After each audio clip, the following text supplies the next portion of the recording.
Big boss season 7-ലെ ശക്തരായ മത്സരാർത്ഥികളിൽ ഒരാളാണ് serial താരം കൂടിയായ ഷാനവാസ്.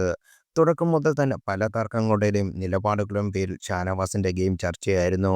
ഹൗസിൽ അവസാനം വരെ തുടരാൻ സാധ്യതയുള്ള മത്സരാർത്ഥിയായി കണക്കാക്കപ്പെട്ടിരുന്ന ആൾ കൂടിയാണ് ഷാനവാസ്. എന്നാൽ ഹൗസിൽ നിന്ന് ഷാനവാസ് ഇറങ്ങിപ്പോയി എന്നാണ് ഇപ്പോൾ പുറത്തുവരുന്ന റിപ്പോർട്ടുകൾ.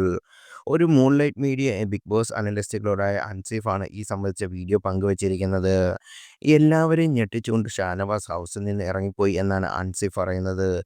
ആരോഗ്യ പ്രശ്നങ്ങൾ പുറത്താണോ എന്ന്, അതിനല്ല നെവിലുമായുള്ള പ്രശ്നത്തിന് പുറത്താണോ ഷാനവാസ് ഇറങ്ങിപ്പോയെന്ന് വ്യക്തമല്ലെന്ന് പറയുന്നു.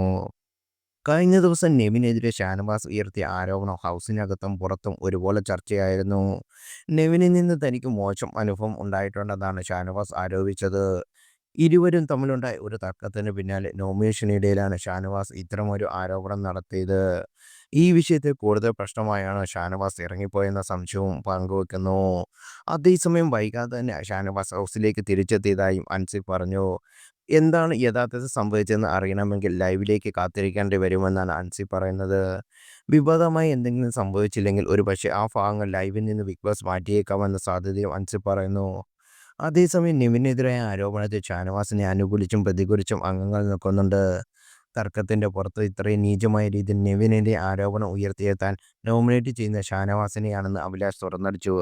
എന്നാൽ അനീഷ് ഷാനവാസിനെ കെട്ടിപ്പിടിക്കുകയാണ് ചെയ്തത്. അനീഷിന് ഈ പ്രവൃത്തി ഷാനവാസിന്റെ ആരോപണം ശരിയാക്കുന്ന ചില ബിഗ് ബോസ് ആരാധകരുടെ വാദം. അത്തരത്തിൽ ബിഗ് ബോസ് ആരാധക ഗ്രൂപ്പുകൾ പങ്കുവെക്കുന്ന കുറിപ്പുകൾ ഇങ്ങനെ: ഇന്നലെ ആരോപണം ഉന്നയിച്ച ഷാനവാസ് ഇരുന്നപ്പോൾ അനീഷ് പോയി ഹഗ് ചെയ്തത് എന്തെങ്കിലും കാരണമില്ലാതെ അനീഷ് ഇങ്ങനെ